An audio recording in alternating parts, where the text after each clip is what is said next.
everybody, and welcome back to Crime in Sports. Oh, thank you so much for joining us as usual. My name is James Pietragallo. I'm here with my co-host. I'm Jimmy Whisman. And thank you guys so much. It's been a really fun week for us. Been a big week for us. Fuck yeah. Fuck yeah. We've had a good week, and we're happy about it. Please, first of all, just before anything, just want to remind you guys, please rate and review on iTunes. So huge. A couple of you out there followed instructions, and you said I'm. So that's my favorite part. Yeah, let's make that our thing. Where if you do a review, at some point it just say I'm following instructions or something like that. It's kind of a little like a tag my for balls us. Off. Yeah, so we all know. That's just beautiful. You guys are Especially awesome. the mailman say that was fantastic. But thank you guys so much. First of all, also, too, we have got a cool little thing in the Huffington Post UK this week, which was really cool with some podcasts that the person was obsessed over. Top 5. Chandra Garani. Fuck yeah. I love that person. Chandra Garani, you are my favorite. Top 5. We made number 5. I'll take there's some heavy hitters on there. Yeah. We were really cool. We were like, wow, these people have no idea that we don't belong there. But it's terrific. We like the show, and so we love you. We'll take it. So we do belong there. Fuck that. Yeah. We're happy. All right. Also, to the Audio Boom VP of Marketing, Jeremy Helton. Thank you for the little shout out. You guys fucking great. Audio Boom's great. Anybody who's a podcaster out there, you're looking for a nice home, Audio Boom is the place for you. Those people are just so awesome, great. So supportive of podcasts, and have helped us really get off the ground tremendously and get a terrific little fun thing here going. Also, too, if you guys feel like, and this is no big deal if you don't, just we have a Patreon page. Patreon.com. You find us on there, and you can donate. And there's some cool stuff you can get, like that we'll give you, and we'll kind of do some neat stuff. You're buying something. You're buying. There's like, and you're just supporting us, supporting the show. But don't worry about that. There's no pressure. The show is 100% free, and we love you. And just sit back and relax. But if you feel like throwing us a couple bucks, go ahead. If you hit a certain number there's a cool thing where we will do an episode about you or anyone you choose. You give us the information, we'll do one about your friend. It'll be like a little 10-minute episode, and we'll break some balls. Talk about his tiny dick. Let's see here. Funny thing happened, by the way. Funny thing. We got a message today from Catherine Bell. What is it? Catherine Bell. Is it Butler? Butler, yes. Yeah. And I guess her cousin's girlfriend is Sally McNeil. Our girl Sally from episode, I believe, 8. Dating Sally. Love steroids and pistol grip shotguns. The Ballad of Sally McNeil. And I guess her mom went with her cousin to see Sally in prison. Yeah. And the mother said, quote, "No surprise, she's a whack job." So we know that person in real life. I want to know if her cousin gets her, like, little shotguns on Valentine's, little chocolate shotguns on Valentine's Day. Wow. I think I'll go out with this lady. You know, she shot at her ex-husband. She threw weights at the guy. She actually killed another ex-husband. Damn good woman. She's a good woman. Mustang Sally. So yeah, go back and listen to Sally McNeil if you want to know what we're talking about, because she's a trip, boy. Outside of that, thank you guys all for all the support lately. This has been a really fun ride. Yeah, so thank you guys so much. We don't know how to take it. Yeah, Jack Preston and everybody on Twitter. All of our friends. Thank you guys. I don't have enough time. Let's get into this. Also, too, all right, let's get into this. This here, tonight we have, an interesting fella, let's say, Jimmy. He is not a nice man. No. There's even an article that I read called Mel Hall is Not a Nice Man. That's the name of the article. That's how much he's not a nice man. And we're getting to him at week 16. And it's Mel Hall, guys. Mel Hall. Not Gibson. No. Back to the major leagues, Major League Baseball, back to the U.S. for this one. Also, if you didn't listen to last week, Evangelos Gousis, go back and check him out, because, man, was that a trip story.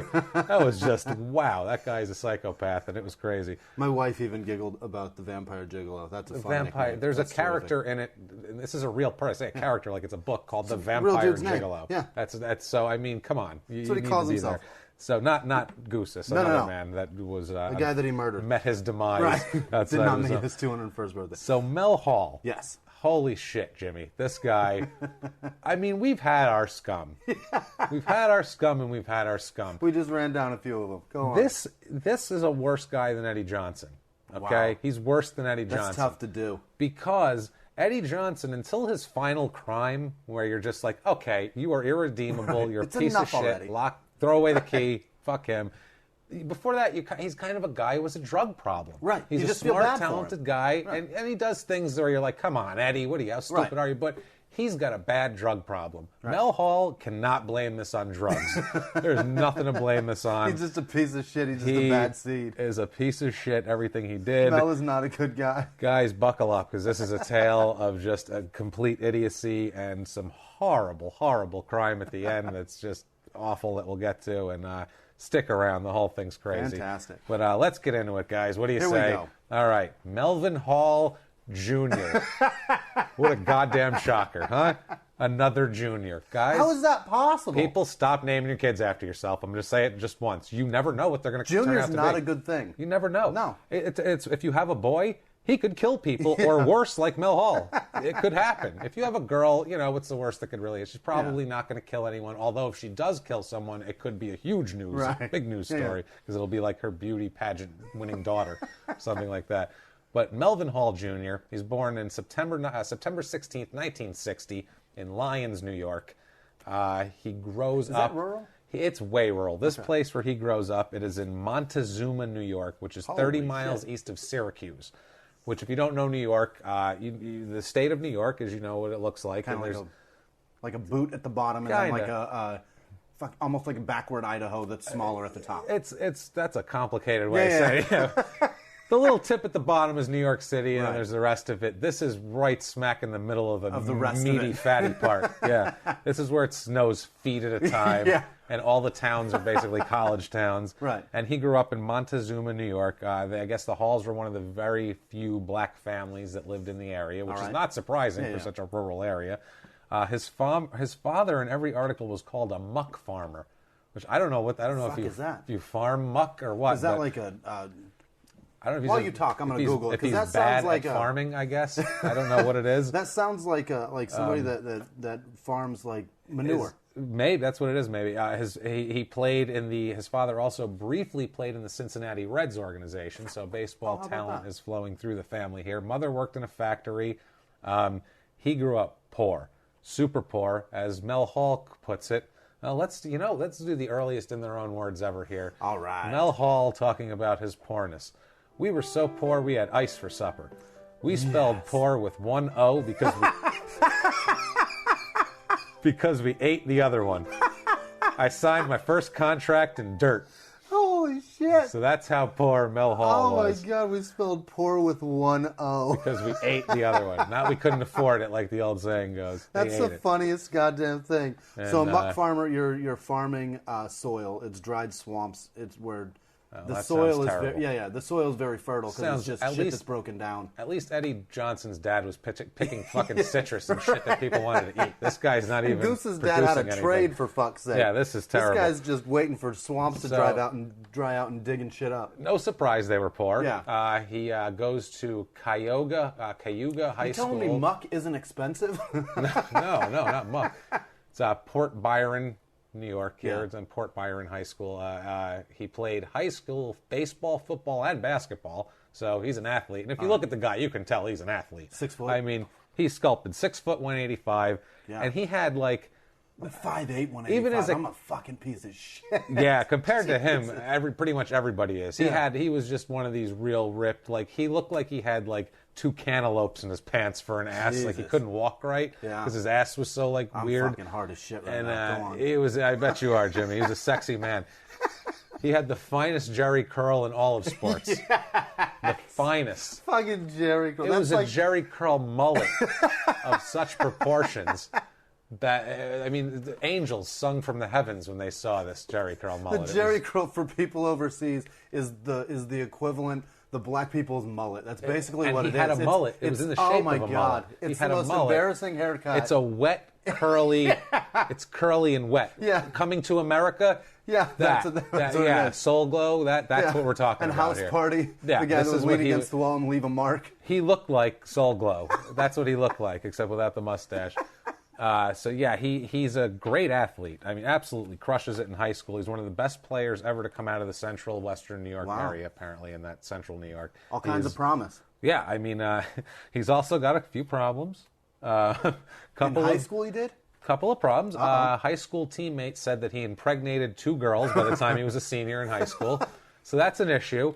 Mel likes the ladies Yeah. and the girls and any female that he can encounter. Got a giner, he wants it. He wants all fucking over it. So did he impregnate them, or did he have yeah, kids? no, he apparently impregnated these girls. I don't know if he had it taken care of or whatever the hell happened, but he had They found some icy steps in November in upstate New York. We never know how many kids Mel Hall has fathered, by the way. The Texas authorities, when after everything comes down, tried to piece together his lineage and his paternal, pool of muck that he farmed himself like his dad, and they said their best guess estimate is about 8 kids, but they're not positive. Wow. They said at least 8 kids that they can figure out, maybe more. Who the fuck knows? As we hear this guy's exploits, he is fucking steady fucking. He is drafted into the MLB out of high school. I mean, he's drafted. Wow, he didn't even have to go to college? No, he's drafted.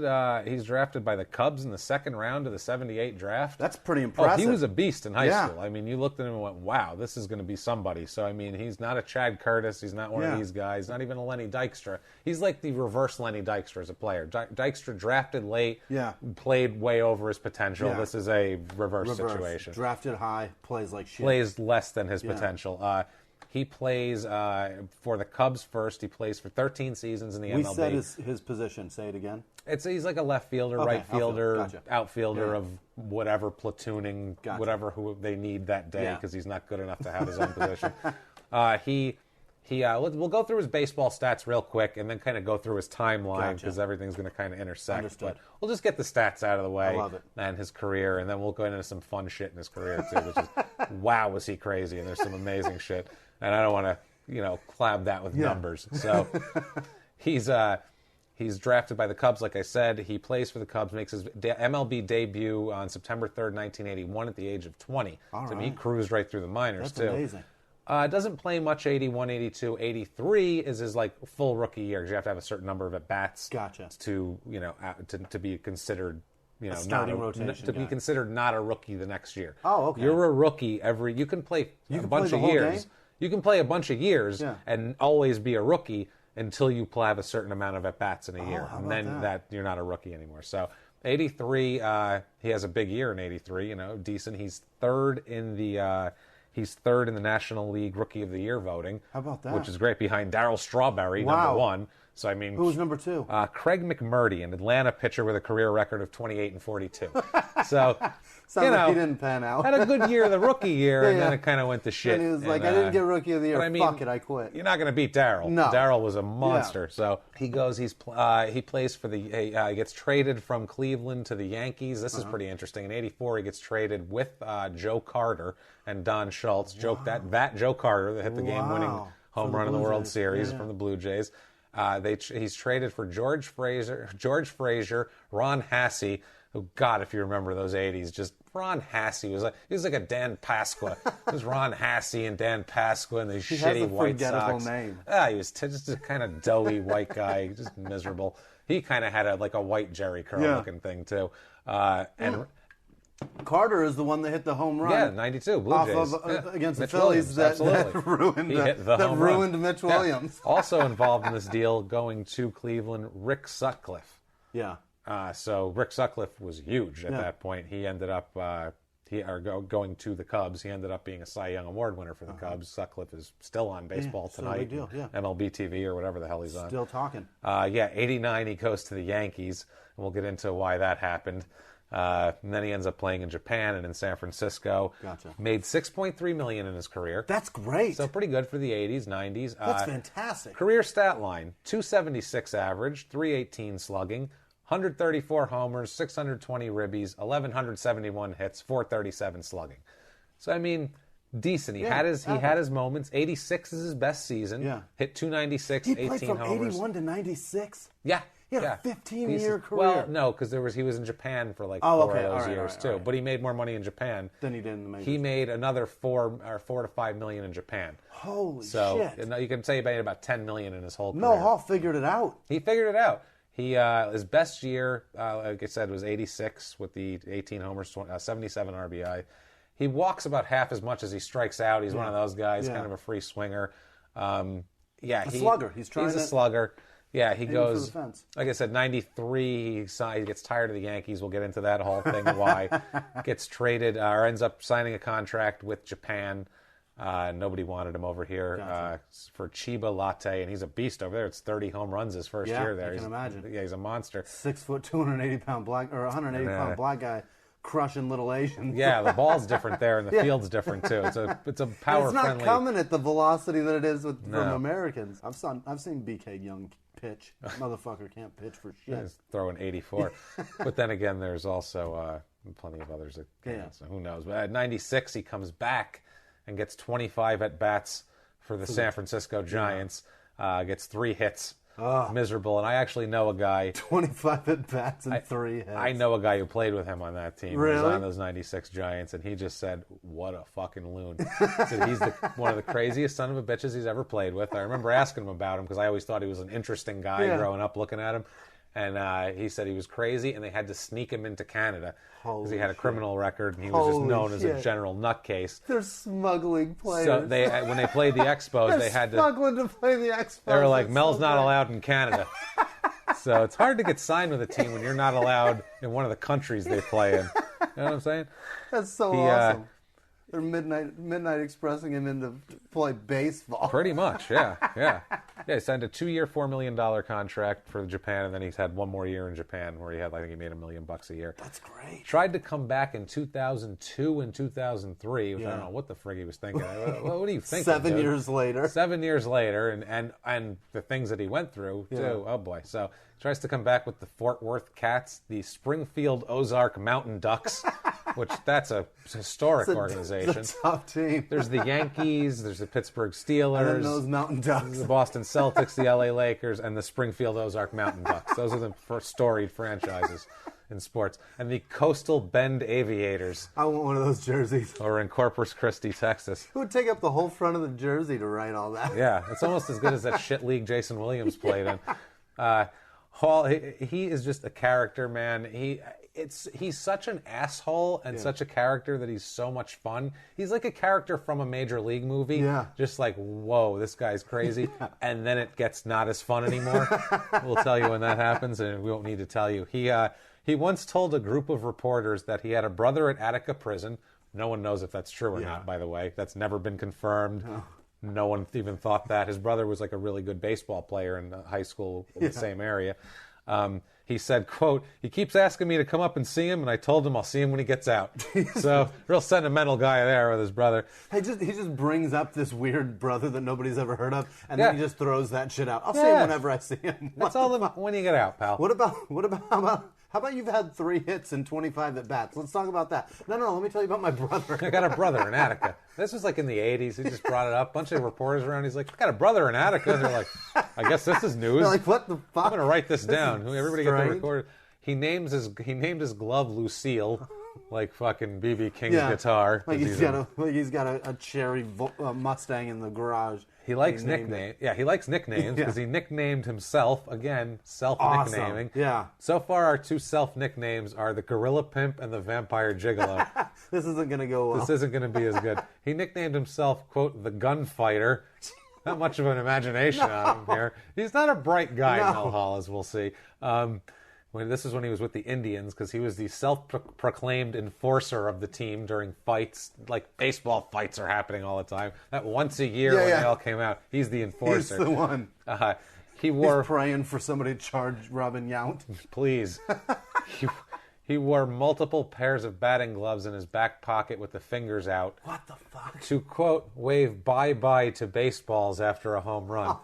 What, are you going to moon the ball? It's in your back pocket, you fuck. He's a fucking idiot. Interesting things start to happen here. 1985, he's in a car accident in Arlington, Texas. While in the car, and actually he was the passenger, Mel Hall, driving with Indians traveling secretary Mike Segee. And Hall was seriously injured. in 85, ruined his season. He only played 23 games in 85. He missed the rest of the year. He had like broken collarbone, messed up pelvis. He was all fucked up. Those 85 cars aren't near as strong as they are now. No. So, well, they were stronger. That's the problem. Segui was driving. This was in 85, and keep that in mind because that's going to come back in a fun way here. Because by the time he gets to 1987, he's sued for child support by his ex-wife at this point. He also sues, his insurance company sues Segui, the team's traveling secretary, for the car accident in 85. So there's a reporter named Ray Stubblebine who writes an article about this in the Sunday paper in 87. And then that afternoon, he comes into the clubhouse, he's the beat reporter for the team. Comes into the clubhouse, day of the article, and he's told by the manager, Pat Corrales, you better get out of here. There's a bounty on your head. The enforcer, the gunslinger's coming for you. Gunslinger's coming. He's got his batting gloves hanging out of his pocket. Shit's about to go down. So this guy, this poor son of a bitch here, this guy goes to leave the clubhouse. He's like, well, I'm out of here. And Mel Hall's a psychopath, obviously. I'm going to leave. Just as he's leaving, Mel Hall enters. Perfect timing. Hall goes on a curse-filled tirade on the guy. He said for what seemed like a half hour, doesn't know how long it was, he said he just took it and took it and took it. And finally, when he tried to interject, Stubblebine tries to interject, he said, next thing I knew I was in the bottom of a locker with Mel Hall on top of me and Otis Nixon trying to pull him off of me. So he just fucking attacks this guy, and Otis Nixon, who looks like an alien with no skin. Isn't he a shortstop? He's a tiny guy? Yeah, he looks like somebody took a normal human being, stuck like a turkey baster in him, and sucked all the air out. He's the scariest looking person ever. He looks like he died like 3 days ago. Maybe he was a first baseman. He's an outfielder. Is he an outfielder? A little skinny outfielder. He played for the Braves, played for the A's too, right? I don't remember if he played for the A's, but he played for those really good Braves teams in the early 90s and things like that. He was one of those guys. Amazing rotation of pitchers. Exactly. After the game, apparently, Mel Hall laughed about it to the other reporters, acted like it was no big deal. I would too. Hey, I attacked the reporter. That's normal. The beat reporter for the fucking, that's a normal thing to do. Stubblebine's in a room icing himself right now. Another reporter said, quote, he quote, oozed a casual recklessness. That's a good description of it. He does. That's writer wrote that? That's a writer beautiful. wrote that. It is a beautiful oozed a casual recklessness.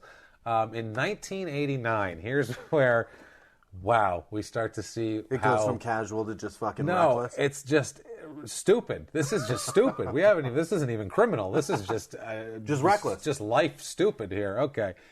1989, they're in Tucson. Cleveland used to train in Tucson. If you guys remember in Major League in the beginning of it, when everyone's coming to camp, they were at High Corbett Field in Tucson. That's where they are here. There's a hotel that all the team wives and family are staying at and everything. He gets his wife and his girlfriend both rooms in the same hotel. Jesus Christ. What could go wrong? Right? This is normal. That's what you do. I mean, that's not even... If you're going to be a scumbag and be a player or whatever, that's one thing, but this isn't even trying. Didn't the running back from the Bears, what was his name, the real fucking... Walter Payton? Walter Payton. I believe at his Hall of Fame acceptance speech, he had his wife and his fucking Gumar sitting right next to each other. Hey, you know what? But he's not Walter Payton, is my point. Walter Payton is a beautiful man. He's a smooth, but this motherfucker isn't Walter Payton. You don't get to just rub it in your wife's face. He's like the third greatest football player in the history of all time. This guy's a douchebag and a jerk-off. This is Mel Hall. This guy is a platoon outfielder who is fighting for time with Jesse Barfield. Who's putting his fucking girlfriend up in the in 112 and his wife's in 111. So... what ends up happening is they run into each other down at the pool. Yeah. They get into a huge brawl with each other, a big physical altercation right in front of the general manager's granddaughter. Teaching her all kinds of new words. Oh, they're pulling each other's hair. You trifling bitch. There's a fucking weave caught in the pool filter. This place is a disaster. And she's asking Grandpa, what does trifling mean? I picture a little girl with pigtails and a big lollipop, just scared shitless. With a couple of freckles on each cheek. Can't get out of the locked gate, and she's shaking it, going, Grandpa, Mel Hall's bitches are miscarrying me. I just wanted a hot dog and cotton candy. God, make it stop. So... unsurprisingly, a few days later, March 19th, he's traded to the Yankees. Have a good one, Mel Hall. What do you expect? Take your bitches to New York. Unreal. That's awesome. He's traded for He's traded for Joel Skinner and Turner Ward, and God, I don't remember Turner Ward, but Joel Skinner sucked a dick. He was that's so how much lousy. They don't give a fuck about him and his He bitches. was so bad, yeah. We'll take anything. You got anything, we'll take it. When he gets to New York, I don't know if, because he made a little more money in New York because his contract, he was in a little longer in the league. And I don't know if it was the money, if he was, in New York, if that just let the crazy out of the box, or if, it's the media in New York paid attention more than the media in Cleveland, where as long as he wasn't tackling you into a locker, you're going to be pretty cool about his weirdness. I'll bet it's a sprinkling of both. It could be everything, but... He loses his shit when he goes to New York. He starts acting like a product of his environment, and it's reported on. I think that's what it is. It really goes wackadoo here. This is when shit starts to get nuts. He at one point here says he wants to fight Mike Tyson. He wants to fight Mike Tyson. At this point, your biggest bout is Mr. Stubblefield or Stubblebine. Stubblebine. That's your biggest fight to date. Tyson. Yeah, he's in good shape. Mike Tyson was the toughest man on earth at this point. Right now, after everything that's happened, and if there was a Patreon page to give Mike Tyson money to beat the shit out of Mel Hall and we could all watch it, we would all donate money. I would pay to watch Mike Tyson beat the shit out of Mel Hall. At this current time. I paid money to see Mike Tyson beat the shit out of anybody. But he was confident. He thought he could beat Tyson. He said, quote, "When God made my body, he made something good." Oh, boy. In their own words, buddy, right there. Wow. That's what he thought of himself. He gets into an altercation. Let's just say this. If God did make something good, don't put it on the line in the ring with the toughest man on earth. Mike Tyson break it into 600 pieces. When God made this, he made something great. I'm going to go ruin it against Mike Tyson. Seen a picture of Mitch Green? Guys, look up a picture of Mitch Green Tyson. Just look that up. It looks like somebody hit somebody with a semi-truck, and then they took a picture of him real quick, and that was just Mike Tyson punching the guy one time. You don't fight Mike Tyson. No. It's the man insane. He's a bad man. He's a bad man. Mel Hall's a terrible man, but he's not bad in that sense. He's an idiot. On the field too. He's just he hits silly. He's one of these guys that's just not a smart hitter. He's a fucking idiot. He's a really free swinger. Just like I said, walks half as much as he strikes out. I remember just being so frustrated with him. He had this cool stance where he kind of leaned back and he had his back kind of wagging and he kind of looked. When you saw him, you go, wow, I bet that guy's the best hitter in the league. If you never saw baseball, it's like Julio Franco. You go, whoa, I bet he looks like on point. You go, wow, I bet this guy's great. And then he hits 240. He's just one of these guys with 13 home runs and 68 RBI because that's kind of just what he did. His teammates called him Sluggo to pick on him in New York. I guess he just was swinging at everything. He starts being a real dick here. He starts in with Bernie Williams. If you know who Bernie Williams is an all-time great Yankee. Yeah. Terrific switch hitting, one of the best switch hitters of all time. 4 rings. I mean, I think he is still the only man and was the first man in a Major League history to win a batting title, Gold Glove, and World Series ring in the same year, 98. Is that right? Only man up until, I knew he still was up until at least 5 years ago. I don't know if maybe somebody did it in the last 5 years. So Bernie's a great Yankee, but at this point he's a rookie. He comes up, he wouldn't let him talk. Bernie was not allowed to talk. Mel Hall, every time Bernie Williams would open his mouth, he would say, "Shut up, Zero," because he said he meant nothing to the team because he was a rookie. Because basically he was an outfielder that was then pushing another outfielder into another position and pushing Mel Hall out to fucking Japan. And he knew that, so he was didn't like him. And every time Bernie would try to talk, he'd just keep chanting 0, 0. Wow. Total dick. He taped Mr. Zero over his name, over his locker in the clubhouse. Just hazing him. And Bernie Williams, if you ever seen an interview with him or anything, he's a really nice... He's always smiling. He plays jazz guitar. Yeah. He wears thin glasses and plays jazz guitar. He's just a real laid-back dude. He's just not a guy that you really would mess with. Steinbrenner got mad at him because his jerry curls were so long, Mel Hall, which is great because this was a time when Don Mattingly and Steinbrenner had a big beef over Mattingly's mullet. And because the boys in pinstripes are clean cut. Yeah, you shave your face and you cut your hair. For some reason, the jerry curl, I don't know if he put a little extra applicator or a little less, had it tightened up so it was a little shorter. Deion Sanders was able to have his too, right? Then Deion Sanders is going to come back also because Deion Sanders is the one guy who loves Mel Hall, by the way. Loves him. Deion Sanders, Mel Hall is godfather to one of Deion Sanders' kids. Shut the fuck up. I shit you not. That's amazing. Prime time, he said, please, Mel Hall, bring your Jerry curl. and yeah. Prime time Deion is... Unbelievable. Unbelievable. Godfather. If you ever of one thought of his Deion children. Sanders made good decisions. He looked up to Mel Hall. Everybody said it. Because he was a real flashy guy, Mel Hall. We'll get into some of his flash because he's a crazy son of a bitch. This is the best here because I love Don Mattingly. Apparently Don Mattingly finally snapped on him and told him to shut the fuck up for picking on Bernie Williams. And he had nothing to say to Mattingly, even though he could probably rip Mattingly apart. It just Mattingly had respect. You didn't talk back to him. Plus, if you talk back to Mattingly, that's his team. Yeah, that's your Donnie ass Baseball. is on the street. Yeah, you don't fuck around with Donnie Baseball. So he knew that. He knew better. While he was injured with a hamstring injury, Mel Hall gets into what is described as a violent clubhouse wrestling match with Ricky Henderson. Who fights Ricky Henderson? He's an alien space cadet Battle person. of the Jerry curls. That's my awesome. God, juice was flying everywhere. That's a greasy fight. Incomprehensible phrases are flying all around. Everyone's talking in the third word, in the third person. They're all just, Mel Hall says you're going to do this. Spit everywhere. Ricky Henderson, don't think so. And then they started tackling each other over the benches and shit. That's awesome. Otis Nixon had to pull him off of him. It was terrible. So that made me laugh a lot. And Sanders is just in the corner going, "Go, Mel, go!" Absolutely. That's fantastic. It's so great.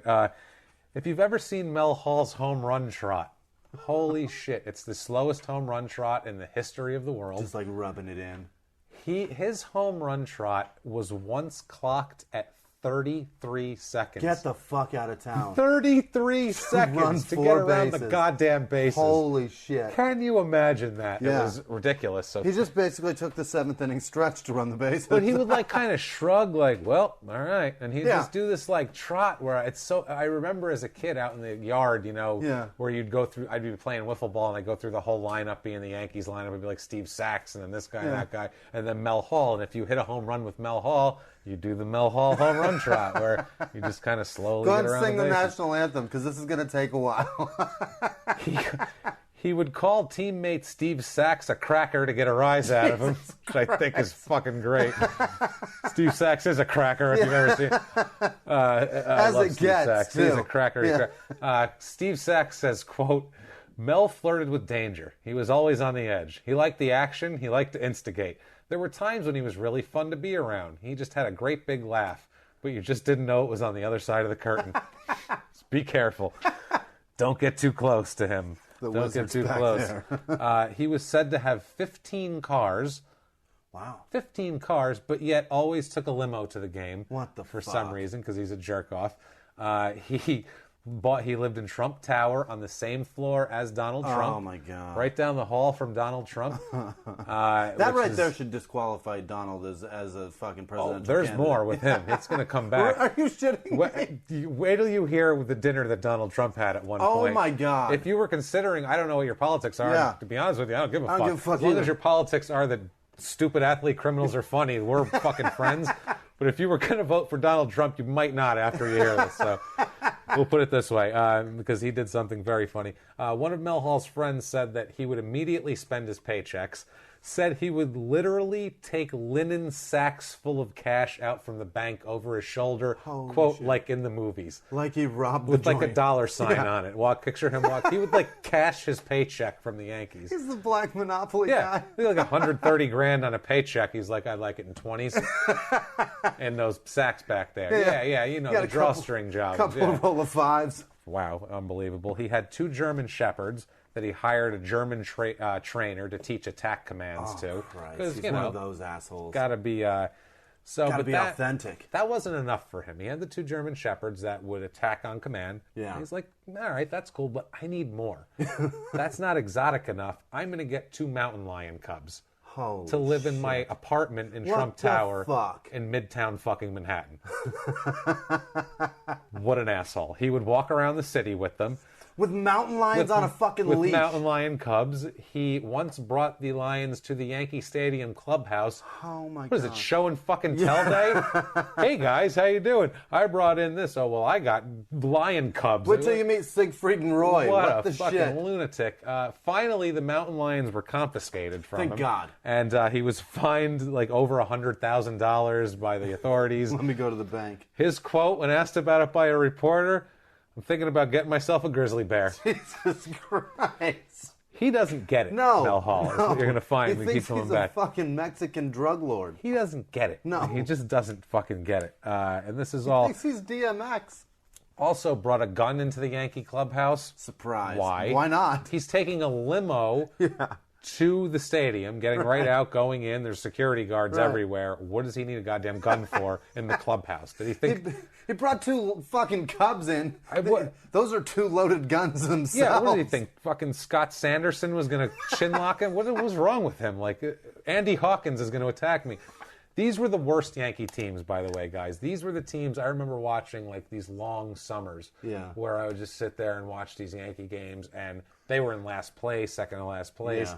They were so bad. I remember Andy Hawkins in Comiskey Field. I believe it was Comiskey Park. Andy Hawkins pitched a no-hitter and lost 4-1. That's how fucking lousy they were. Like Jim Leyritz out in left field dropping fly balls. Good God. A disaster. They were so bad. It was Don Mattingly, like, nursing injuries and trying to play well, and a bunch of Mel Halls. Steve Balboni was in there. Jesus. Steve Balboni looks like the It's Time to Make the Donuts guy on HGH. Like, he's just this bald, looks like a 50-year-old, big, fat, bald Italian guy that would make a really good, crispy, saucy pizza for you. A great flaky crust. A real nice pie, but not a fucking first baseman or a designated hitter. Reportedly once had 17 motorcycles repossessed. What Mel the Hall. fuck? Why does he have 17 motorcycles? Who buys 17 motorcycles, A? And then he goes, I don't need those. Fuck it, I'm not going to pay for them. Yeah. I just wanted to have them. You guys take them back. Let's see here. An unnamed teammate said that this is, by the way, my favorite goddamn quote in the world. Unnamed teammate said, Mel's weird. I mean, a lot of guys in baseball are weird, but Mel's weird. Sounds like it. Yeah, Mel's 17 weird. motorcycles, 2 cats, 2 giant fucking illegal cats. Mel, and he wants a grizzly bear. He wants a grizzly bear. And Mel described all of these actions to a reporter when someone was asking him about it as, quote, me being Mel Hall. Fuck yeah. just me being Mel Hall. That's how Mel Hall rolls. See, third person. Him and Ricky Henderson together. Imagine how much third person be thrown around. Holy balls. He would go to the China Club in New York City and hire $1,400 a night bodyguard. Wow. This particular bodyguard, Jimmy McMillan, who you might remember from a few years ago as the rent's too damn high guy. Remember the guy during the elections? Are you serious? The rent's too damn high. They'd ask him, him? like, what do you think about, intricate policy question? He goes, the rent's too damn high. Wow, that's guy. Him. He would hire this guy for $1,400 a night, $1,400 a night to go with him to these clubs. Who clubs. gives a shit about the rent when you're making that kind of money? Yeah, this guy ran for mayor and governor of New York. All right. And, yeah, he was out there. I mean, he was a famous, he was a fucking meme for a long time. I mean, he was out there. This guy, McMillan, says that Hall would, quote, get women out of the club and want to fuck them in the car. Awesome. So he would go into the club. He said Hall would give McMillan $300 to give to the DJ to get the DJ to play, quote, songs he could get up close to the women and grind on them. Something I can rub my boner to. Something I can rub my boner on him. McMillan said he would give the DJ $10 and keep the rest for himself. Fuck you, Mel Hall. How great is that? Oh, McMillan's the best. Yeah, I love that this guy's McMillan. awesome. He said Mel Hall loves sex. Sex is what drove him. That's what McMillan said. And I'm saying it in the way he said the rent's too damn high. Mel Hall loves sex. Sex drove him. The rent for the sex is too damn high. He should have called his driver sex because it drove him. Oh my God! He said he was a young guy who made a lot of money real fast and wanted to buy his way through life. Yeah, that's no the way doubt. he described him. I'm gonna guess that at the end of this he's broke, but don't tell me. Let's go. Let's see here. He is spending like a motherfucker. Oh, there's some spending that's been going on through what I'm talking about. That that no one else even knows about. Except for a particular family that we're going to get into momentarily in a moment. Let's see here. Buck Showalter, the old Yankee manager again, said that basically they got tired of the Bernie Williams thing, him bullying around Bernie Williams. He was a big prospect for them. They're like, don't ruin this guy psychologically. Bernie kind of matters to us. He matters in our future, and he said, quote, Mel was basically bullying Bernie, and we put an end to it, which was Mattingly. Then, apparently, there was an old timers day game at Yankee Stadium. If you guys don't know, if you're not Yankee fans, whatever, a lot of people hate the Yankees, but if you grew up a Yankee fan. With like Mudcat. Old Timers Day is a big deal at Yankee Stadium. That's a big deal. We have a lot of reverence for our old stars, you know what I mean? So when Billy Martin used to come out, when guys like that would come out, Phil Rizzuto, you show goddamn respect for these guys. Elston Howard came out of the goddamn dugout, you show respect for him. You take your fucking hat off. You take your goddamn hat off. Apparently, Mel Hall trots out on the field during that, leans over to Buck Showalter and says, "Who are these old fucking guys?" Buck said, quote, "That's when I knew he had to go." I was like, yeah, that's beautiful. Goodbye, asshole. These old fucking guys. So that's not a bad thing. Now, we're going to get into this next section of the story. Yeah. And we're going to go back to 1989 when he just gets to the Yankees. Gotcha. That's the year he was traded to the Yankees. A lot of this comes from an article. There's a few articles, but a lot of these really good details came out of an article called, quote, "The Many Crimes of Mel Hall." And the subtitle is, "He was a flamboyant player, a charismatic coach, and a sexual predator." It's a guy named Those don't Greg go Hanlon. together. No, they do. It's a bad cocktail at one that of point. these things is not like the other. That's fucking great. Not the three best things you want to put together. No. This is like the Steve Durbano Never on a Sunday drink that had, what was it? Tequila, Kahlua, and that's Grand enough. Marnier. You don't even have to label anything else. You put fucking tequila and fucking Kahlua together, it's over. Tequila, Kahlua, Grand Marnier, milk, and cola. Oh, Christ. This is a worse This is a worse cocktail. Read those again. A flamboyant player, a charismatic coach, and a sexual predator. Pass the Grand Marnier. Fuck it, because I'd rather have that cocktail. Can I sprinkle some milk in Can this? I have more milk, please? Can you give me the spoiled one? You know that creamer that's been sitting on the diner counter for about 3.5 hours? Throw that in there. I don't give a shit at this point. So let's get this started. Sexual predator. He is playing for the Yankees. Now, also, that's when he went to Japan. The Yankees didn't re-sign him, and apparently no one else in the league wanted him. And the more money he was making, $2 million a year was more than he was going to make in the States. See you around. So he goes to Japan. Before all this happens, this whole thing starts on June 11th, 1989. Okay, it's a Friday night game at Yankee Stadium. I've been to these Friday night games. They're great. The old stadium. This was in 89. This was the house that Ruth built. The dregs of the Yankees too. This was bad times for the Yankees. The place was half empty. There was shit. I mean, Dave Winfield had left. Even it was just Mattingly and a bunch of scalps. There's a scalper out front pissed because he can't sell his tickets. Oh, there's no scalpers. A scalper would actually take your scalp in the South Bronx back then. 89 in the South Bronx was no fucking joke. This wasn't like now where I'm sure there's cupcake shops and everything else.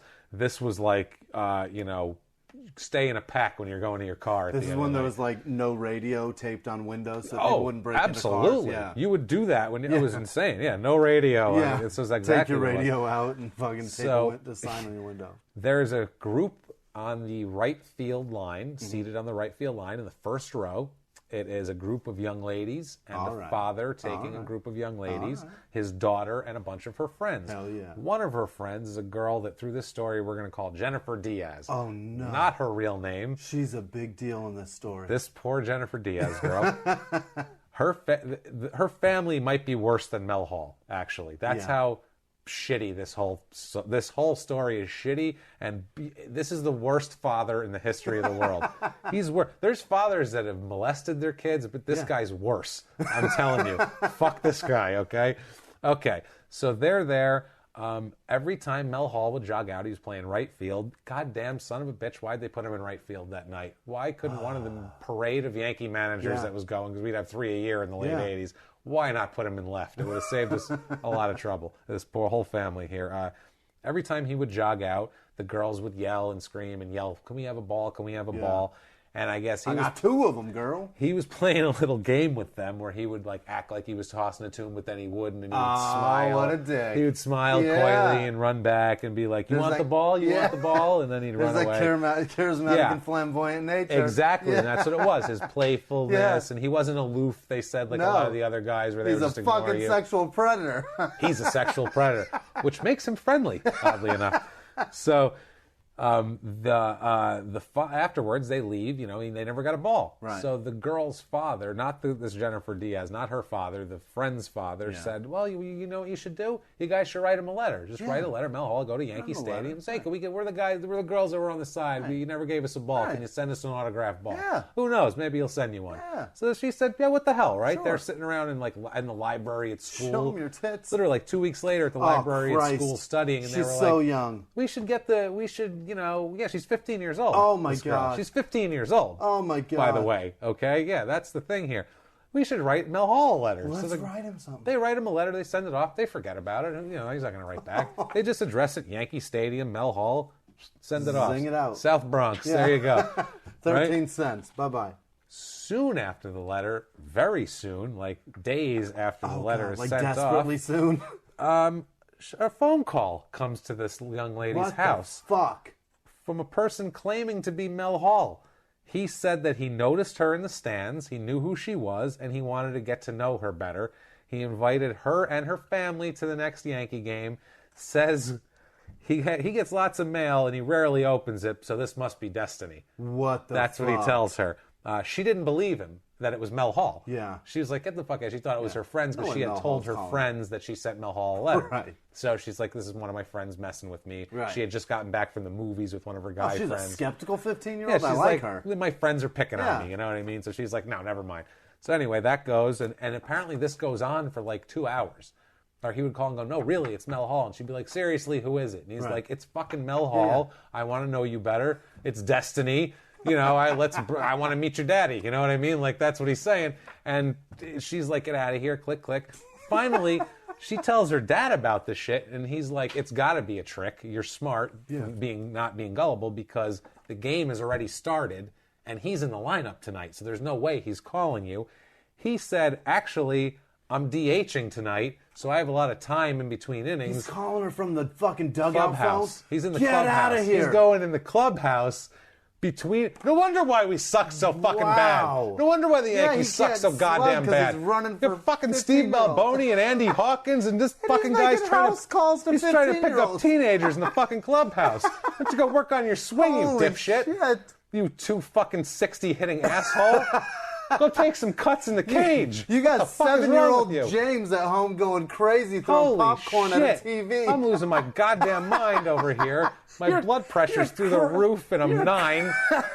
This asshole's trying to pick up teenagers. You're crying into a Yankees jersey and this fuckface is trying to get laid. Oh my God. That's awesome. Oh man, this childhood James is fucking livid right now. You have no idea. He's screaming at a TV in Poughkeepsie. Oh, absolutely. I'm in Wappingers Falls going, you son of a bitch. Why? So, he said it is him. They were still skeptical because like, wow, this guy's really good. You know, he's a good scammer. He said he would prove it. By next at bat, he will tap on the plate 3 times. What the to signal fuck? them. Who is he, right? Jeff Hornacek? This is ridiculous. This is Carol Burnett over here. He's going to give her fucking... He's hey, Ma. Yeah. This is fucking ridiculous. So... This is how stupid these people are. Telegraphing signals to a bitch through TVS. The whole family gathers around the TV to see this 28-year-old professional athlete send a signal to their teenage daughter. Holy shit. At this point, I would be hiring a hitman. Yeah. There'd be someone going to kill him and for calling my daughter. Police. Next time he called, I'd be like, hey, listen here, motherfucker. I swear to God. 15. I will wrestle you down like Ricky Henderson. Don't think I won't, Mr. Zero. I heard about that. So the whole family gathers around. The first pitch, he doesn't do anything. They're all like, Jennifer, you're a douchebag. He didn't do it. Right. Second pitch, he taps on the plate 3 times and points the bat at the TV camera just to make sure. Fuck? Dude, that's like, who does that, Wowza. Just so everybody knows, James is wearing a Yankees hat while we tape this. Yeah, I fucking love the Yankees. What do you want from me? I loved them growing up, but still, I will pick on them to death. I don't care. Don Mattingly's off limit. Child molester. Off limit. You can talk about anyone. You can't talk about Don Mattingly. Darryl Strawberry. I don't care about him. Really? He's a Met first. Right. Whatever. I like Darryl Strawberry, but he's not mine. He's a Met. You can't talk about Don Mattingly. You can't talk about Joe DiMaggio. Anybody or Lou Gehrig. Anyone else? Yeah. Feel You're free. fine. This one's a drunk. This one's that. Talk about the first skinny superstar in the history of this fucking country ever, and Joe DiMaggio, because he broke he would forget about it. Never mind. Who'd Ty Cobb play for? Tigers. All right. Tigers. Yeah. But not... Because he's a racist. He's a racist. DiMaggio was he's a horrible wonderful person. There's some... never mind. I was going to say, there's some great articles. DiMaggio fucked Marilyn wonderful. Monroe. That guy's an awesome man. And, he just put up with a lot of shit. A lot of shit. If you're an Italian guy out there and you don't know the history of what Joe DiMaggio went through, it was a lot of shit. So go back and look it up. And, all right. Yeah, this poor son of a bitch. Anyway, okay, go on. So this poor girl, so he right? points at the TV. He then, after the game, he calls the house and talks to Jennifer's mom. Get out of town. For hours. It's called grooming. He grooms the whole family, grooms including everybody. the father, the grandfather. He's grooming everybody. He's calling her mother by the end of the call. That's how good of a scammer this is. Unbelievable. Yeah, Jennifer says that Hall had the ability to manipulate and tell people what they want to hear. Sounds like and it. it's true. Yeah. He told the mom that despite his fame and wealth, he felt overwhelmed and alone in New York and was in need of a family. That's what he told. Sexual predator. Sexual predator. I swear to God, I think he was fucking the father, the mother, a little brother. Burying all that Mel Dick and everybody. There was like an aunt who's like 300 pounds and has 14 cats. He was giving her the dick too. I swear to God, this guy was just... So he invites the whole family to a Yankee game the next day. Okay? They all go limo to the house to pick them up. Always limos to the games, okay? Limo comes and picks them up. They arrive. He's got an autographed ball for her, like she asked for. Box seats for the whole family. Yankee jackets. Remember, like the satin snap-up jackets? Yankee with the jackets. Fucking blue and white cuff. Yep. And the NY. Yeah, exactly. One of those bad boys, like the coaches wore. One of those. Father tells him, "Hey, you know my daughter's 15, right?" As this is the only normal action that anyone in this family takes. Don't fuck her. By the way, you're aware she's 15, correct? Mel Hall said, "Ha ha ha, keep drinking your milk, kid." And they all laughed. What? That was that. Fuck? Problem diffused. No problem. Yeah, he made a joke about it. Well, she'll get bigger someday or whatever. And they all said, "Ha ha ha, nice jacket. Thanks, Mel. These are nice snaps. These sleeves are really nice." Ridiculous. Drink your milk, kid. I'm going to try to break your hip later. Well, you'll see what the family gets out of this shit, too. So Hall, the next day, it's a Sunday afternoon game. Next day after the game, he comes over to the family house in Fairfield, Connecticut. Oh, my God. Now, Fairfield is a fairly well-to-do area, but they're not well-to-do. They're a blue-collar family. Father works construction. Mother has a daycare that she runs out of the home. He should know better, man. I feel like this is what he knows. They're vulnerable. I feel like he goes to his construction site, though, and is like, Mel Hall came over to my house last night. And they're like, why? You know he what, likes my daughter. Yeah, he's trying to fuck her, bro. Yeah, but they were all probably like, well, at least he's got money. I mean, that's the thing. It's like... Yeah, just raise that beam. Hey, you better make sure, maybe he'll knock her up. You never know. Hey, you're set up for life. Then you're set. Yeah, these are meathead mooks, I'm sure, these fucking Northeast, fucking no offense to construction guys.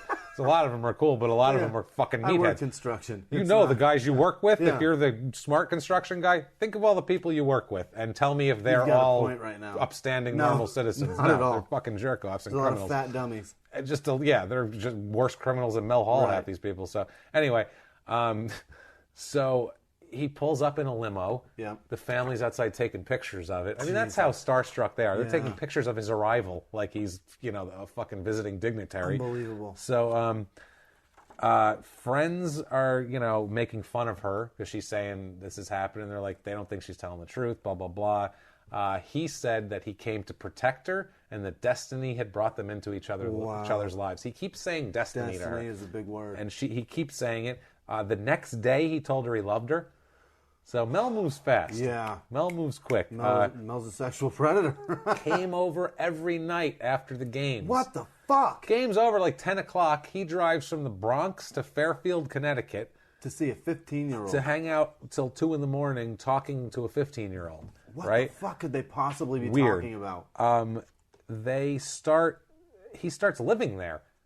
Now, the girl's not even really 100% into him at this point. She thinks it's cool that he's nice and he's imposing. Like, I don't know, like he just shows up. Yeah, she's 15. She doesn't have a concept of like this is a highly really down a fast lane adult relationship that she's 15 years old. She's a kid. Right. Like she just doesn't process it. She's a virgin at this point. Get along? Yeah, she's a virgin at this point. She's just happy. happy that a famous person that she thinks is cool is paying attention to him. She doesn't even know what's going to... I mean, it's... Meanwhile, she doesn't realize this man's got a fucking apartment in Trump Tower. Yeah.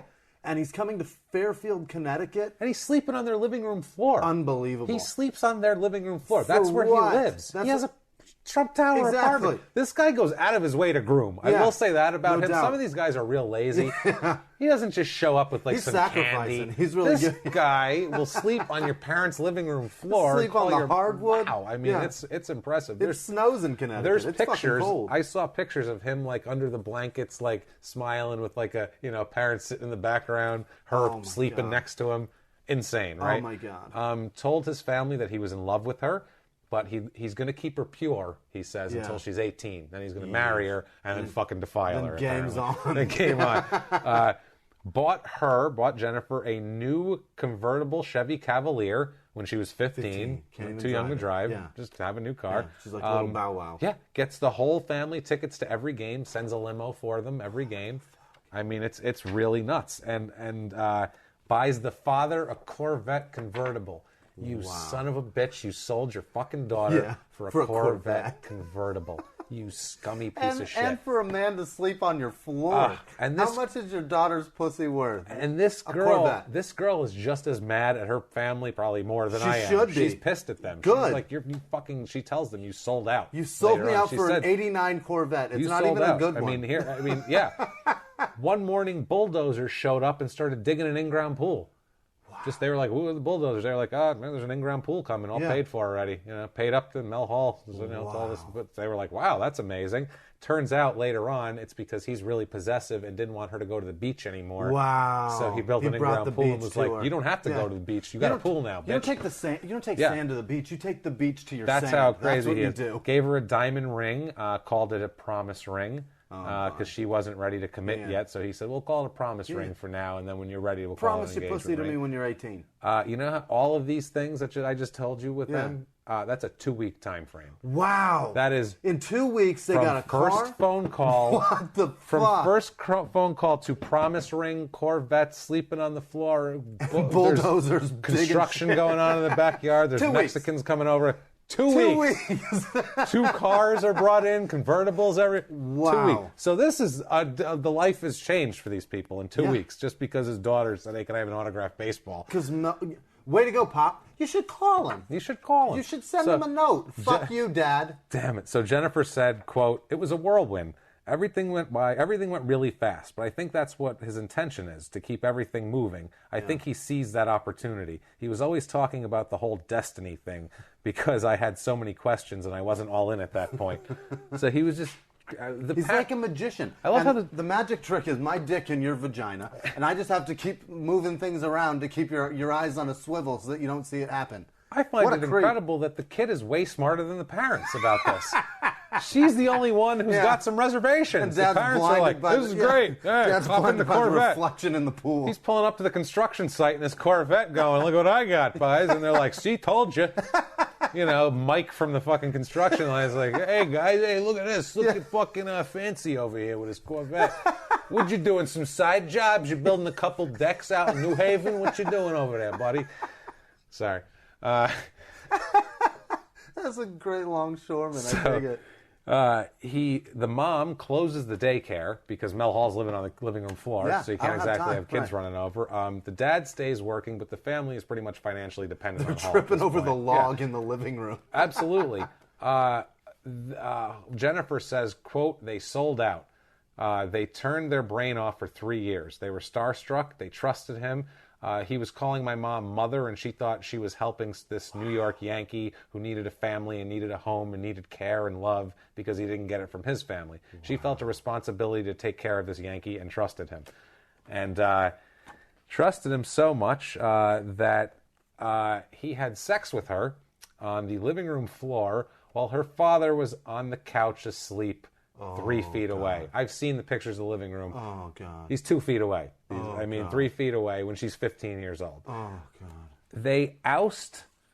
They move into the master bedroom and pushed the parents into Jennifer's old room. Oh my God! They're sleeping in the kid's bedroom while this guy is sleeping in the master bedroom. Imagine the mother gathering her toiletries out of the vanity in there in her bedroom to go. No, it's okay. I'll just use the hall bathroom. We'll just move into the room with I'll use the hall bathroom. What's the guy's? God damn it! She's got Scott Baio on the wall. It's fine. It's beautiful. You get it. You knew where I know. Kirk Cameron is where you're going. That's where I was going. You know, Kirk Cameron and Scott Baio on the wall. Nice, so kids bop and shit like that. It'll be all right. Imagine sleep in there with Debbie Gibson. She's clearing out her lotions and her makeup foundation. She's like, it's fine. It's fine. Nope, this is normal. He needs family. He needs love. Right. He needs love. He needs to sleep in a bigger bedroom with my 15-year-old daughter. Jesus. Put all this oil of Olay in there. So he starts. I mean, they're such a couple. Yeah. The family comes to the games every night. It's normal. There's a picture of them as a couple in the Yankee yearbook. Oh, my God. Like in the section with the wives and player families and shit. It's him and her. Here's Don Mattingly and his of-age wife. And then here's Mel Hall with a 15-year-old. A 15-year-old at the prom was the picture. The 1991 yearbook. Holy is them, shit. Like, and I seen the picture, him smiling, he's behind her, arms around her, she's in It says, like, under the sea at the bottom of the fucking... Holy shit. I wish he was under the sea at this point. And nobody thought it was weird that this was going on because her family was there. So everybody was like, oh, well, her family's there, so it must be fine. Okay with it. Jim Leyritz, who was another fucking... First of all, he hit a big home run in the 96 World Series, so I'll always love him for that. But he went and did some wacky shit, too. We'll probably end up revisiting Jim Leyritz someday. A lot of these guys, we talked about Strawberry. Yeah. There's a lot of revisits later on here. But Leyritz, we'll talk about probably in a year or two. We'll get to Jim Leyritz. He said, quote, whenever I saw her with him, they were usually there, meaning the family. I never saw it as a child predator type thing. He was almost a father figure to her. He never talked nasty or dirty about her. There was a respect factor there. Oh, yeah, that's creepy. If there's a guy hanging out with a female, first of all, if she's underage, he's creepy. If he's hanging out with a female not talking dirty about her in front of his ball player friends in the clubhouse, he's probably a creepy motherfucker who wants to do shit that's too weird to talk about in front of the other guys. If he talks dirty about her, that's a signifier that he's got some shit going on. Quote, Mel Hall's weird. Unnamed teammate. So, he would touch her sexually and she would pretend to sleep. This was before they had sex. That she would, like, pretend to sleep and he would kind of diddle her up a little bit. And she never thought anything was wrong with this because she's a kid. She just was, didn't understand it. Yeah. He of course told the parents that he wasn't going to do anything until she was 18. Of course. Mother made a deal with him in order to have him not have sex with her till she was 18. Mother made a deal, unbeknownst to Jennifer, by the way. Oh my God. They're making deals about brokering shit. They're brokering shit. Listen to this. This is incredible. Mother had a deal with him that he could go sleep with other women, do whatever he wanted to on the road or do whatever he needed to do, as long as when she was 18, he married the daughter and took care of the family. Wow. That's what she said. What a selfish bitch. Jennifer didn't know about this deal. What a selfish bitch. Wow. These people are fucking horrible. They're horrible. They would have been better off leaving her just with wolves. Would have been better off. They essentially participated in raping her. Yeah. She would have been better off raised by raccoons in the forest than these people. Honestly. For real. She is... Raccoons wouldn't actively sell her out anyway for like a Corvette. You couldn't sway a family of raccoons with a Corvette. Or for they wouldn't care. They wouldn't even take a nest full of acorns. No, maybe a package of old hot dogs, but not Corvettes. So this fucking... They essentially raped her. That is incredible. Pretty much. So this goddamn idiot... this is when he starts getting super possessive and jealous of her. Yeah. He is really jealous of a 15-year-old boy who's a sophomore in the high school who she used to like back in the day at some point. Well, they've got shit in common. They can talk. They kind of go to school together. He doesn't like play for the Yankees or like have mountain lions as pets. Sleep in your parents' bed. Sleep in the parents' bed. Doesn't buy in-ground pools for it's really weird. So, and if you're a guy when you're 15, suppose you like this girl. Right. How do you compete with that? No, there's no way. You're looking at it going, you don't look at it as childish, but you're going, this guy's gave the father a Corvette, is digging them a pool, gets some limo rides to the stadium every day. I've got a student loan for a community college. I have like a GT Pro Performer. It's like now 1990. A Pro. It's got pegs on the back she could stand on. That's something. I can take her around in that. But other than that, I'm pretty fucked here. told her that he got rid of all of her friends that he found threatening, like weeded through the friends, left her with a few that he didn't think were threatening. She ain't gonna fuck that one. Yeah, she's not gonna fuck him. That girl is fine. Told her not to go to the beach, didn't like people looking at her, shit like that, like I said with the pool. She said about the whole situation, Jennifer, this was in testimony later on that comes up, and I'll tell you when she testifies against him. It's not at the actual trial. This is systematic. This is systematic, and I'm telling you this whole story because what he got convicted for is a mirror of this, and there's not as much information, but this is what happened there, too, because it's exactly the same thing. We'll get into that. But she said, quote, "It was all Mel Hall all the time. Anytime he left on the road, he would reprimand me and tell me not to see anybody or talk to anybody or go anywhere or not to do anything, but basically wait for his calls." Wow. She said that in court. That doesn't sound Sit good. around the pool. Go for a ride with your dad in the Corvette. That's it. Go for a ride with your dad, hop in the old Chevy Cavalier and fucking go down to the old construction site and have lunch with your dad's friends there and have them regale you. You can regale them with Mel Hall stories. I'll be back after this 4-game series against the Giants. Buys her a diamond necklace with a 27 on it, which was his jersey number. Wow. Which is, buys her that. That's my property. And a bracelet that reads Mel. Jesus. So he is locking it down. Yeah. Wanted to propose to her at the school dance in front of everyone, and told her about it, and she said no, please. Yeah, she please was too don't embarrassed, embarrass me. basically. Yeah. But he wanted to lay claim. Would lock her in the closet. Oh, you little motherfuckers! Yeah, everybody This is my girl. This is my girl. I'll dig pools in all your yards. You have no idea. Got in a guy's face in a restaurant and started a fight with a guy that was apparently looking at her in a restaurant. Wow. Locked her in a closet when he didn't like her clothes. Holy shit.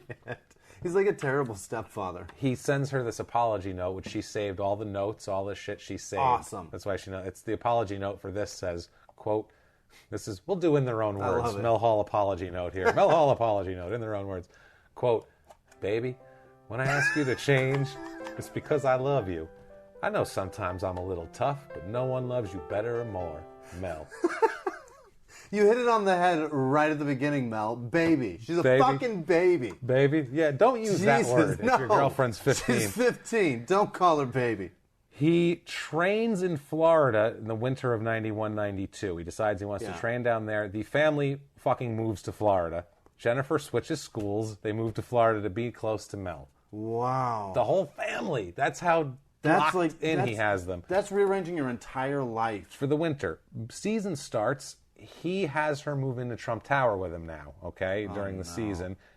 2 months before school is out, in her senior year, he talks her into dropping out because he says, "You don't need a diploma. You got me. I'll take care of you. What do you need a high school diploma if you don't need an education?" No, you're buying fucking mountain lions. I need a diploma. This girl still does not have a high school diploma. You're still talking about a fucking... Thanks, Mel. Mel, you're talking about buying a grizzly bear. Yeah. I need a diploma. He just left her he wants a... She starts to notice these things. Harley Davidson just came to pick up 17 motorcycles. Yeah, Mel. you know anything about these 17 motorcycles? I've got to get a diploma. I have never seen a flatbed that big, is what I'm saying. That's all. I never saw one that big that they took it away on. So limo driver is told to keep an eye on her, basically. She's just a Rapunzel up there in the tower. But one little outing they had was a very, very nice dinner, nice couple's dinner with him, Mel Hall, Jennifer, his, at this point, 16, 17-year-old girlfriend who's living with him in Trump Tower, and none other than Donald Trump and Marla Maples. Jesus Christ. Real nice dinner together. Apparently, Trump and Mel were pals all the way. Unbelievable. All the way. They were pals. And took him to Chuck E. Cheese or some shit. Unfucking real. What the fuck, At Donald? this point, she starts getting mad. So, thanks. Yeah, nice. That's what I mean. So that's how... Way to facilitate, Donald. Whatever your political affiliation is, that's the kind of judgment we're looking at. Donald Trump didn't stand up for a young girl's rights. That's... Jesus, what an asshole. So at this point, she starts noticing that he goes to Atlanta to hang out with Deion Sanders and goes to strip clubs, and he's he goes to the gym for 5 hours This at a time. This is Deion on coke and shit. Oh, this is when Deion was crazy. Yeah, Mel Hall, they're probably two peas in a pod. I'm sure of it. So at this point, she's mad. She thinks he's cheating. They're in Florida. She's probably right.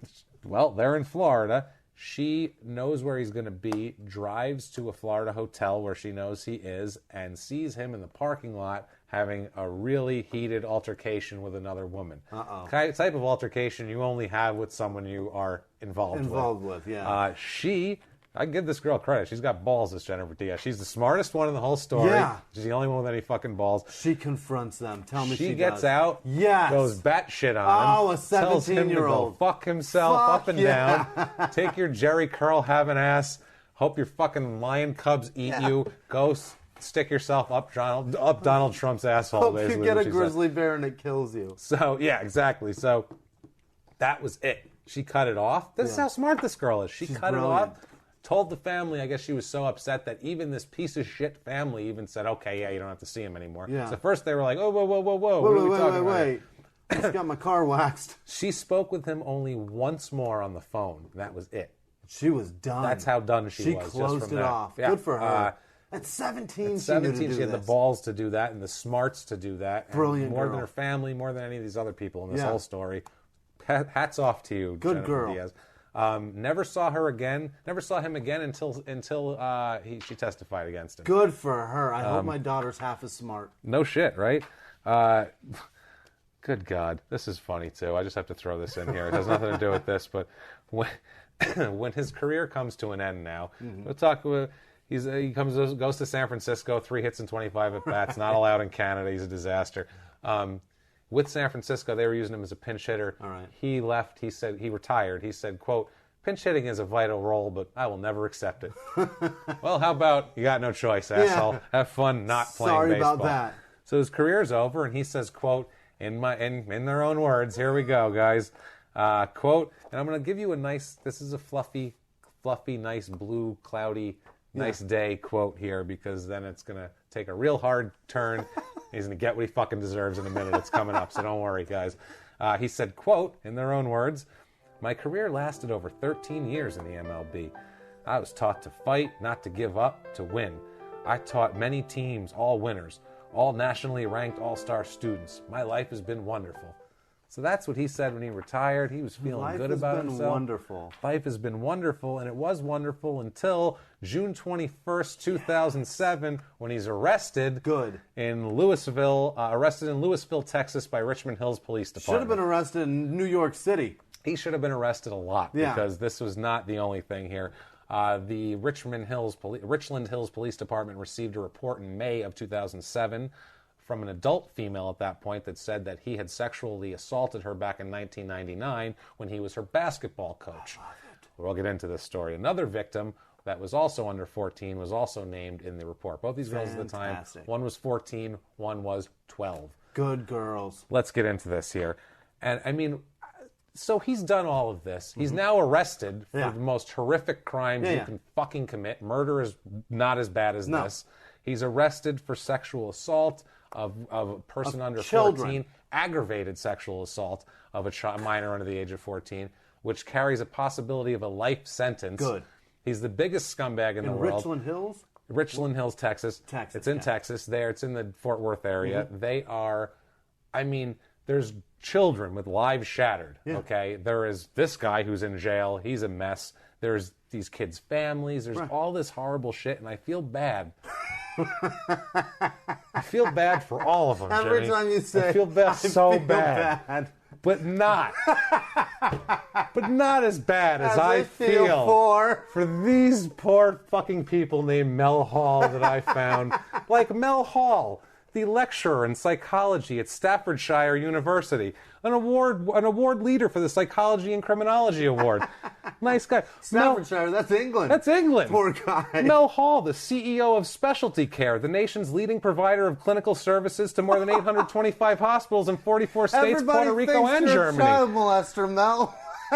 Poor Mel Hall Transport Limited, 3960 Commerce Road in London, Ontario. The trucking company has about 25 employees. You look him up. Probably gets a lot of emails about asking for a Corvette. Mel Hall, the general manager for human resources, general affairs for Mitsubishi Motors North America Inc. in Bloomington, Illinois. Have you got a daughter, Mel? The 16th annual Mel Hall Memorial Car Race in Maryville, Tennessee at the Raceway.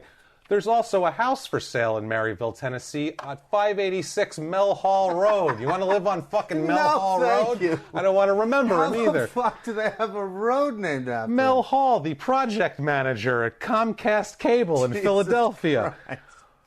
The worst ones of all, Mel Hall, the girls' athletic coordinator at College Station Middle School in College Station, Texas. How much do you want to bet he got so many background checks? And even worse than that, Mel Hall, who teaches advanced placement biology at Bogalusa High School in Bogalusa, California, or Louisiana. Unbelievable. Holy shit, the those FBI poor has so many calls about people. So that's who I feel bad for, are those people who come up on a goddamn Google search of Mel. Because if you go, hey, I want to look at my kid's coach here, and you go, Mel Hall convicted of what the fuck? He raped what? What the fuck? Oh my God, is that? Oh no, wait, never mind. That's a white lady. Mel Hall is a white lady in College Station, Texas. She seems like a lovely person. She looked very nice. I think they were the Lady Panthers, Lady Cubs, Lady Cubs. I don't know. Sounds right. So this is from the article, Mel Hall is not a nice man, which is my favorite article. He's released from jail the next day after being arrested on $35,000 bond for sexual assault of a child under 17 and aggravated sexual assault of a child under 14. He got out the next day. Yeah. In 98, he met these people, met this family exact same way at a basketball tournament, though, this time. He's the coach. He was just scouting. Oh, okay. Grooming, right. Scouting for grooms. And grooming sounds very Scouting similar. to groom. That's his scouting's an awful lot like grooming like that. Father asked the guy for baseball tips for his son. You figure, hey, he's a major leaguer. Hall instead said, I see a lot of basketball talent in your daughter there. Oh boy. I'm looking to start a team. I'd really like to have her on my team.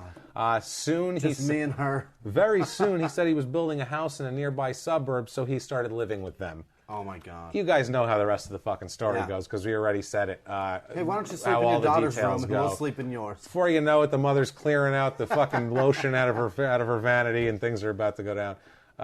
Taking the candles out from around the tub. You know what I mean? You sleep in the room with the Backstreet Boy posters. This was in 99? This was 98. 98. This happened. All right. She said they were around. Yeah. She said he exposed himself first to her and her little brother while the parents were away. The little brother testified in court that he thought it was a game. That's why he never said anything, because he didn't fucking know what it was. It's a game. But I'm surprised he didn't offer to play that game with somebody else. Yeah. Hey, take your dick out. Let's play a game. Like at 8 years old. It's a hell of a game. Apparently started to touch wins? her. Yeah, who wins? Nobody. The answer? Everybody nobody. loses. Everyone's a loser.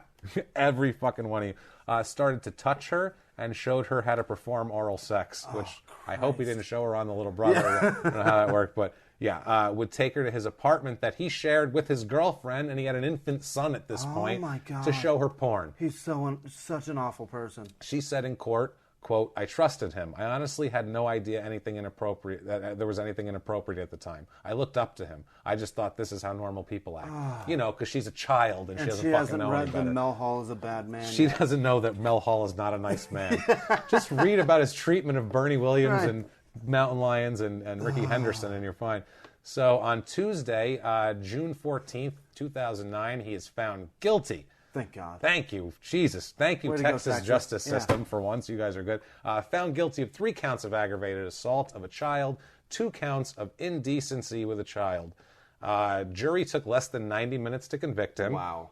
Good. That's fast. He faced up to life, and sentencing hearing began later in the day. They don't fuck around. Wow. Sentence there. Go sit over there and we'll get to you in a minute. During this sentencing testimony, that's when you have people testifying for and against his character. His ex-wife and 2 daughters testified on his behalf.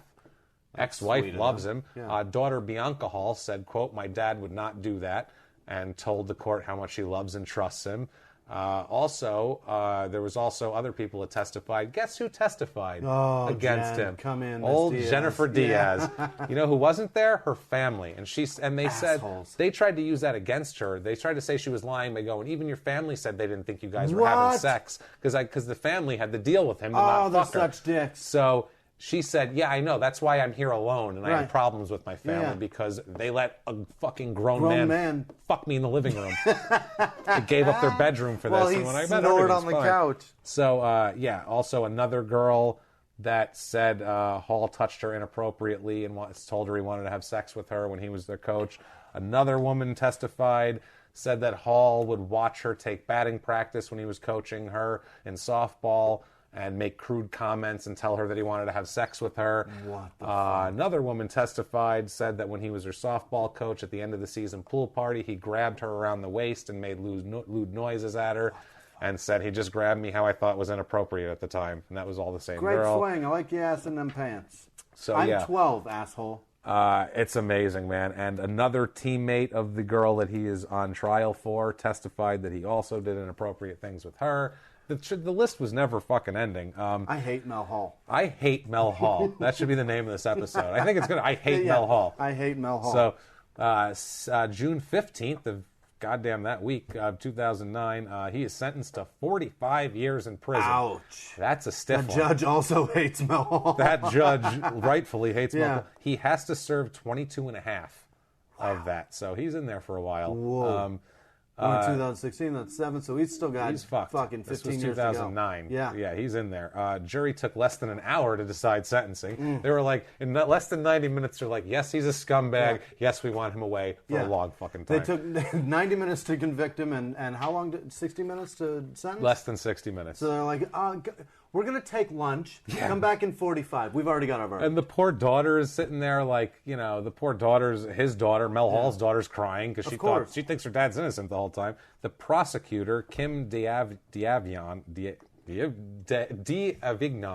know how the fuck you say that, said, quote, "We believe the verdict does on some level show that the jury understood. They looked in these girls' eyes and they said, this is worth 40 years. And we agree with them. On some level. I think they're on the right level. You know what? Crime and Sports agrees with them, too. Fuck yes. Judge, 40 years. Good for you. 45 years. Eat a dick, Mel Hall. So the defense... You, sir, can fuck off. You, sir, can fuck off, as they would say in a foreign court. The defense had the balls to argue that Hall was, quote, a good man who mentored a lot of athletes and still had a lot of good to do. They haven't read enough articles. They have not read any of this stuff. Defense attorney Brady Wyatt said, quote, "For all the good this man has done in his life, what the fuck? It seems like this was an excessive verdict." Golly. No, it's not. Lawyers are fucking way too high paid. He is convicted of raping a 12-year-old. There's no verdict anything. there's no sentence that is stiff enough. He says, this is we're going to get into some serious in their own words here. This is amazing. He says, quote, in their own words, all right, quote, "I will fight to prove my innocence. To all my social media haters, keep hating. If you know me at all, you know I'll be back. In 2016, I have national broadcasters ready to tell my story. I've been humbled by this setback for sure. With the support of my wife and others, I will overcome this. It's all about the truth. Let it be known that Mel Hall is innocent and the truth will set me free." Wow. I'll give you 2 worldwide broadcasters that tell you, Mel, to go fuck yourself, You sir. can eat a dick, For Mel real. Hall. So we're counterbalancing whatever national broadcasters might Bring say him out of that. the woodwork, because I'll talk to him. And all the Crime and Sports listeners, I'm sure all hate you too at this point. And if you look at articles about him, blog posts and shit, there are tons of comments going, "This is bullshit. He didn't do a fucking thing." He has a lot of supporters, man. This is insane. He says another in their own words, quote, "It's been over 6 years since my sentence. Although I've been quiet, we've been working on my appeal. In 2016, all questions will be answered, all secrets revealed. All my life, I've worked hard to be the best. Second was never good enough, always beating the odds. For those supporters who know me and believe in me, thank you. I must tell you, I would never hurt a child. I've taught for years and been very successful. The truth will come out." Oh boy, we're halfway through this year, Mel. Now, can't wait to hear him. If you, maybe want to talk to Mel Hall yourself, please do. You can write to Mel Hall. I beg you. And I have the address. And guys, please write to Mel Hall. Yes. And if you do, tell us about it. Yes. Write to Mel Hall. Let's all call him a piece of shit. That's the whole Crime and Sports universe here. We'll get into. You can reach him at Melvin Hall, 158-1384-2661, F as in Frank, M as in Mary, 2054, Tennessee Colony, Texas 75884. So that's an address you deserve. Deserve that address. That's a great address. No human being could ever remember in the history of the world. Yeah. And so he is locked up there. They're appealing or whatever. Who gives a shit? You're not getting off. A bunch of you fucked a 12-year-old, and she's told everyone you did it. You're done. You're going to prison. Enjoy the toilet booze, cocksucker. Yeah. Well, what kind of defense do you have? Well, there's no DNA. No, there's 18 12-year-olds that all say you did it. They have ruined lives thanks to you. Yeah, you should have found one 18-year-old instead of 18 12-year-old. You have one that was 15 who doesn't talk to her entire family because of you. So, yes, this complete and utter piece of garbage is there, and that's Mel Hall, folks. I mean, good God, Jesus Christ, and what a fucking disaster. He's where he belongs to be. That was a journey. Yeah. I mean, this is a long episode, too. Yeah. We're at like an hour 20 now. It's a long episode. And it had to be. Good God. He's got mountain lions. He's crazy, this fucking guy. How can we skip that Donald Trump shit? 17 motorcycles being repossessed. He's tackling Ricky Henderson. He's taking limos to the ball. But he's a crazy person. Or Stubblebine. He is like Eddie Johnson that doesn't mean well at all, ever. Not even once. He doesn't give a shit. Like, he just doesn't even care. He's just an asshole. So, I mean, we hope you enjoyed Mel Hall because he's a whack job. Yeah. I had a good time with him. He's crazy. A couple. We would want to plug one thing also too before we get into our social media stuff. If you would like to see Jimmy and myself do stand-up comedy what we do, we will be at the Tempe Improv in Tempe, Arizona, here in Phoenix. If you want to come see us, was it July 6th, I believe? I believe that's right. It's the first Wednesday in July. Yep. It's called Speakeasy at the Improv. If you look on the website, you can buy tickets now. But if you are a Crime and Sports listener, we have a very special thing for you here. Crime and Sports listeners, you can use the code Crime and Sports. Won't be active yet. Give it about a week or so. There's time. It's July 6th. But you can use the promo code Crime and Sports. You can do it at the ticket booth. Free tickets! Free tickets. Come on in and see Jimmy. Yes. Come on in and see the Jimmies here. I'm headlining. Jimmy Whisman will be featuring, so you're going to get to see us for a whole shitload of time. Yes. It's a really good time. Come on out. It's Free just night us. of comedy. And then Brian Mullen. It's just us and a guy named Brian Mullen, who's a real, just a garbage human being, that Brian Mullen. No, we love Brian Mullen. He's putting on the show that night. It's his kind of night at the Improv, and he's a big fan of the show, actually. Yeah. He texts us. I get texted at 2 o'clock in the morning, every Tuesday morning at 2 o'clock in the morning going, man, that guy's a real piece of garbage, dude. What the fuck's up with that? So thank you, Brian. And please follow us on Brian just hasn't been arrested yet and didn't play professional sports. Otherwise, we'd talk about him, too. If he gets arrested, we might make an exception. Because he's a professional sports fan. He's a fan. What the hell? Why not? So follow us on social media, please. It's at Crime and Sports on Twitter. crimeinsports@gmail.com is our email. Facebook.com/Crime and Sports. Jimmy, you want to hit him with the social media for you? Jimmy Whisman. You can find me at Whisman Sucks, WHISMAN Sucks on Twitter, Instagram, and Snapchat. I don't do Snapchat yet. Whatever. You're not 12 and a girl. That's what it is. So, yeah. So, whatever. Follow me. You'd be looking for girls that Mel Hall would be interested in if you're on Snapchat too much. Trying not to get in trouble. That means Jimmy's normally is not a diddler, guys. That so Snapchat is a confusing piece of shit, is what it is. You can find me at Jimmy P is funny all over, James Pietragallo on Facebook and all that shit. Find me there. Friend me, say hello. Guys, we love you so much. Thanks so much for listening. Really, thank you guys. And like we said, we don't have a big network. No. We don't have any of this stuff. This Huffington Post article is the first any kind of pub that we've gotten. Every other listener that we've gotten a lot of them in a lot of different countries. It's impressive. It's really awesome, and it's because of you guys. It's because you guys have spread us around, and we love you for it. So tell 6 friends. Tell a bunch of friends, and just Crime and Sports movement. We love you guys. Let's and iTunes reviews, keep it going, and this is going to keep getting better and better, guys. Live from the Crime and Sports studios. Thank you guys so much. We will see